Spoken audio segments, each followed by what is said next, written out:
Bismillahirrahmanirrahim. Assalamualaikum warahmatullahi wabarakatuh. Innal hamdalillah nahmaduhu wa nasta'inuhu wa nastaghfiruh wa na'udzu billahi min syururi anfusina wa min sayyiati a'malina may yahdihillahu fala mudilla lahu wa may yudlil falan tajida lahu waliyyan mursyida. Wassalatu wassalamu ala Rasulillah wa ala alihi wa sahbihi ajmain amma ba'du. Baik, pada kesempatan pagi ini kita akan melanjutkan perkuliahan kita dengan judul besarnya yaitu Menuju Muslim Sejati. Dan ini diringkas dari bukunya Dr. Fathia Khan.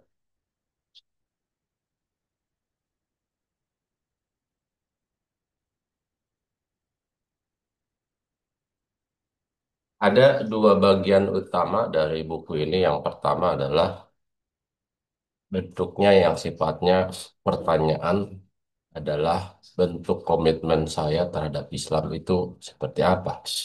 Sementara yang kedua adalah pertanyaan tentang komitmen saya terhadap perjuangan Islam itu sendiri. Nah,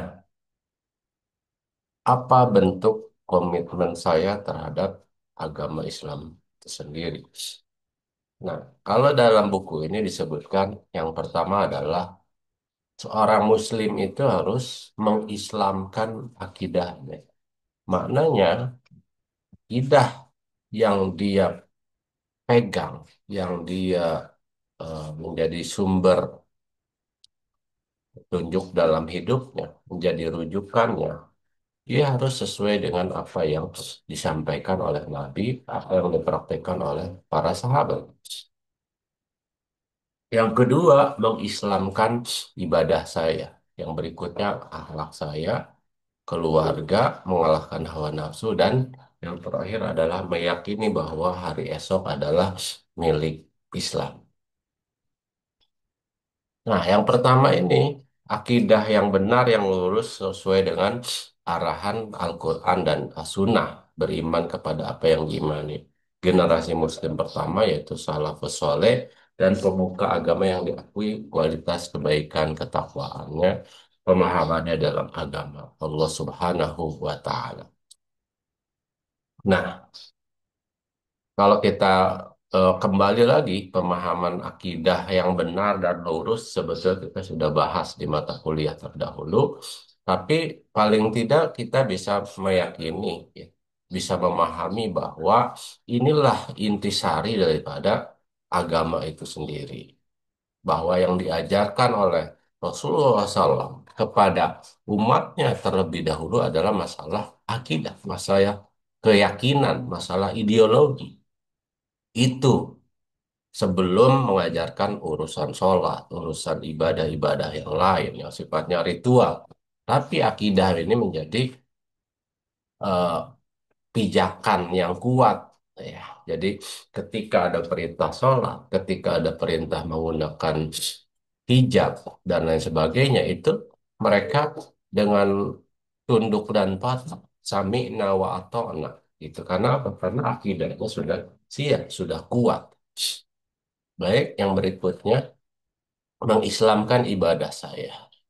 Ya.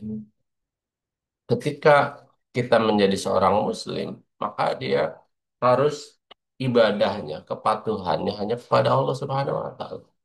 Menjalaninya dengan penuh makna dan ihsan, melakukan ibadah dengan khusyuk sehingga merasa nikmat ibadah. Itulah yang harus dilakukan seorang Muslim. Jadi ibadah itu bukan kebutuhan daripada Allah Subhanahu wa Ta'ala, tapi kebutuhan setiap Muslim. Jadi kita membutuhkan ibadah itu sebetulnya, membutuhkan sholat itu, membutuhkan zakat itu, membutuhkan saum itu, sehingga merasa tidak pernah kenyang dalam beribadah serta mengerjakan ibadah sunnah. Kemudian yang lainnya adalah meluangkan waktu untuk bertadabbur, bertafakur, betapa agung ciptaan-ciptaan Allah ini, betapa hebatnya, ya, tafakkaru fi khalqillah. Maka kata hadisnya, berpikirlah, bertafakurlah dalam penciptaan-penciptaan Allah. Gitu. Karena itu yang menghantarkan kepada keimanan, keyakinan. Kemudian yang terakhir, berdoa pada setiap kesempatan dan urusan, mengutamakan doa-doa yang diajarkan oleh Rasulullah SAW atau yang maksur. Mengislamkan akhlak saya, menjauhi perkara yang syubhat, perkara-perkara yang tidak jelas kan. Dalam hadisnya, innal halala bayyinun, sesuatu yang halal sudah jelas, wa innal haramu bayyinun, sesuatu yang haram juga sudah jelas. Dan di antara keduanya itu ada umurun mustabihat, perkara-perkara yang syubhat. Dan itu dijauhi kalau dia mengislamkan akhlak, jaga pandangan, menjaga ucapan, memiliki sifat malu. Kemudian apa? Lapang dada dan bersabar. Ya. Jujur tawadu, menghindari prasangka buruk. Ya. Prasangka buruk itu disebutkan dalam hadisnya inna ba'dadhanna ismun. Sebagian dari prasangka buruk itu adalah dosa. Kemudian apalagi gibah ya, membicarakan orang lain, membicarakan kesalahan orang lain dan mencari-cari kesalahan orang lain. Yang berikutnya adalah murah hati dan dermawan. Kemudian yang terakhir menjadi teladan baik bagi teladan yang baik atau uswatun dalam bahasa Arabnya uswatun hasanah bagi orang lain. Menjadi seorang apa namanya anak yang baik, menjadi orang tua yang baik dan seterusnya dan seterusnya. Mengislamkan rumah tangga saya. Jadi sejak awal misalnya proses ya niat dari al-munakahat itu karena Allah Subhanahu wa taala dan penuh tawakal kepadanya. Kemudian memilih ya yang dipilih itu dalam menjadi pasangannya adalah karena kesalehannya, karena akhlaknya. Kemudian apalagi berbuat baik dan mempergauli dengan cara yang baik. Ya, membangun hubungan yang sehat, ya. Kesamaan pikir, semangat, emosi, kemudian berikhtiar, ya, bertawakal. Karena banyak orang yang dalam hidupnya tidak memiliki atau dikaruniai anak. Nah, kalau misalnya sudah ada, maka mendidik dengan pendidikan yang Islami. Yang berikutnya adalah mengalahkan hawa nafsu. Nah, ini menjadi penting. Dalam sebuah ayat disebutkan ara'aital ladzi takhadha hawahu alihah. Apakah kamu tidak memperhatikan ada orang-orang yang menjadikan hawa nafsunya sebagai Tuhannya? Gitu. Nah, ketika waktu azan, ya malah dia sibuk berolahraga pada azan maghrib ya. Nah, maka dia kalah tuh apa namanya eh, Tuhannya oleh hawa nafsunya.